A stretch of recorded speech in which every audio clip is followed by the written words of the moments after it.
مزید short clip بیانات کے لیے ہمارے چینل کو سبسکرائب کیجیے اور بیل آئیکن کو دبائیے۔ جزاک اللہ۔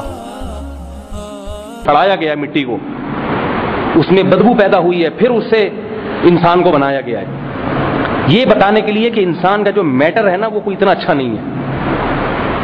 سمجھ میں آ رہی بات؟ میٹیریل جو استعمال ہوا ہے نا ہماری اور آپ کی پیدائش میں، ایک پانی کا غلیظ قطرہ گندا ناپاک کپڑوں پہ لگ جائے، دھوئے بغیر نماز نہیں ہوتی، جسم سے نکل جائے غسل کیے بغیر پاک نہیں ہوتے۔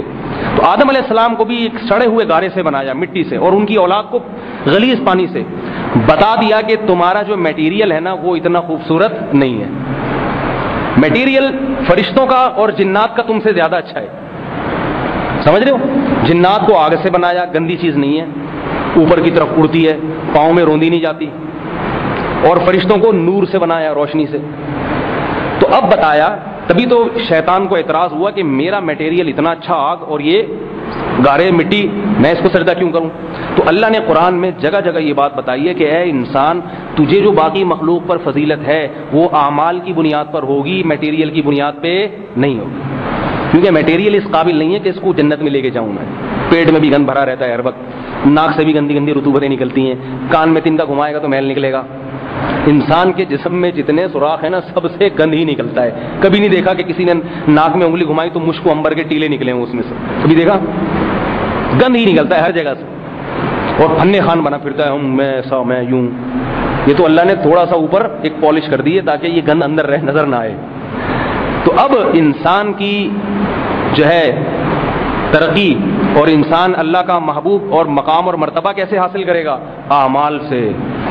سوال پیدا ہوتا ہے، اعمال تو جنات کے بھی بڑے اچھے تھے اور فرشتوں کے بھی، جنات میں تو چلے شر غالب ہے، برائیاں زیادہ کرتے ہیں وہ، لیکن فرشتوں کے بھی تو اعمال بہت اچھے ہوتے ہیں نا۔ تو اعمال کی بنیاد پر اگر فضیلت ملنی چاہیے تو وہ بھی فرشتوں کو ملنی چاہیے۔ فرشتے کبھی گناہ نہیں کرتے اور ہمیشہ اللہ کی عبادت کرتے ہیں، انسان تو سب کچھ کر لیتا ہے، اور اگر عبادت کرتا بھی ہے تو فرشتوں سے زیادہ تھوڑی کرتا بھی۔ ہم نے 20 رکعت تراویح پڑھی، بڑے خوش ہو رہے ہیں، ہم نے بہت کمال کیا۔ فرشتوں کے بارے میں آتا ہے کہ آسمان پر کوئی ایک جگہ بھی ایسی نہیں ہے جہاں فرشتے کا سر سجدے میں رکھا ہوا ہو، اور ہزاروں سال سے کسی فرشتے نے سجدہ کیا تو سر نہیں اٹھایا اپنا۔ سوال ہی سمجھ میں نہیں آ رہا تو جواب کہاں سے سمجھ میں آئے گا؟ سوال یہ ہے کہ میٹیریل بھی ان کا اچھا اور اعمال بھی ان کے اچھے، تو ہم کیوں اچھے؟ ہم تو گٹکا کھاتے ہیں، ہم کس بات کے اچھے؟ تو بھائی ہم اس بات کے اچھے ہیں کہ اللہ نے فرشتوں کی جو مخلوق بنائی ہے اس میں گناہ کا اور شہوت کا مادہ نہیں رکھا۔ سمجھ رہے ہو؟ عقل بہت دی ہے مگر گناہ اور شہوت کا مادہ اللہ نے ان میں رکھا نہیں۔ ان کو نیکی کرنے میں قربانی نہیں دینی پڑتی، نماز پڑھنے میں ان کو تھکاوٹ نہیں ہوتی۔ 1000 سال سے تو سجدہ کر رہا ہے فرشتہ تو اس کی کمر میں درد نہیں ہوا۔ ہم تو اگر امام صاحب تھوڑا سا 3 دفعہ کے بجائے 5 دفعہ سبحان ربی الاعلیٰ پڑھ لیں، ہر رکعت میں ایسا کرنا شروع کر دیں تو کیا ہوگا؟ ڈاکٹر کو دکھا رہے ہوں گے، بھائی کسی اچھے فزیوتھراپی کو دکھائیں، آپ کی امام صاحب کا قصور ہے سارا یہ۔ تو فرشتے ایسی مخلوق ہیں، اللہ نے عقل تو دی ہے مگر خواہشات نہیں ہیں، قربانی نہیں دینی پڑتی ان کو۔ دوسری مخلوق ہے جانور، جانور میں شہوتیں ہیں، خواہشات ہیں، بھوک لگتی ہے۔ بعض جانوروں کے بیوی بچے بھی ہوتے ہیں، چلو بیوی نہیں ہوتی تو بچے تو ہوتے ہی ہیں نا، اور خواہشات بھی ہوتی ہیں مگر عقل نہیں ہے۔ تبھی جانور گناہ کرے تو اس کے گناہ کو گناہ ہی نہیں کہتے۔ شیر جتنے چاہے ہرن کھا جائے، کیا کوئی مقدمہ کر سکتا ہے شیر کے اوپر؟ ہے بھائی؟ تو اس کو کیا پتا، وہ تو بھوک لگے گی تو کھائے گا، عقل نہیں ہے اس میں کہ کیا کھانا ہے۔ چلو اگر ایک زندہ ہرن تھا، ایک ویسے کوئی شیر کو گوشت لا کے دے دے، بھائی تیرا پیٹ بھر گیا، اب تو کیوں اس ہرن کو مار رہا ہے؟ شیر وہ کہے گا ہٹا یہاں سے، جو باربیکیو کا جو مزہ ہے نا لائیو، وہ اس میں نہیں ہے۔ جتنا مرضی ظلم کر لے کوئی گناہ نہیں ہے۔ وجہ کیا ہے؟ عقل نہیں ہے۔ انسان میں اللہ نے دونوں چیزیں رکھی، عقل بھی رکھی اور شہوتیں بھی۔ اب اس کی آزمائش ہے، کیا کرتا ہے یہ؟ ایک ایک گناہ چھوڑنے میں اس کو اپنے دل پہ آرے چلانے پڑیں گے۔ سمجھ میں آ رہی ہے بات؟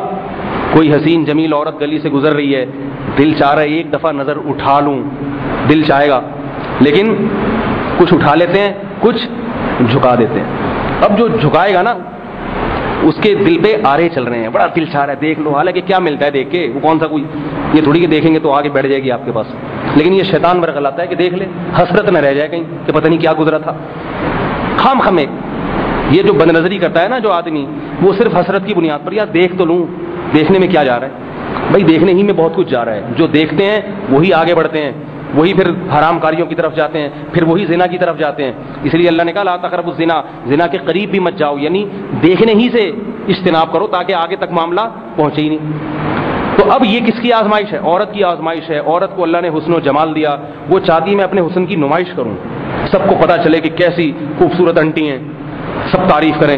اللہ نے کیا کہا؟ جب گھر سے نکلو چادر اوڑھ لو, چھپا دو اپنے آپ کو, پتہ ہی نہ چلے خوبصورت ہے, بدصورت ہے, جوان ہے, بوڑھی ہے, پتہ ہی نہ چلے. اب خواتین کیا کہتی ہیں؟ تو ہماری ساری زندگی کا مزہ کیا ہو گیا؟ کرکرا.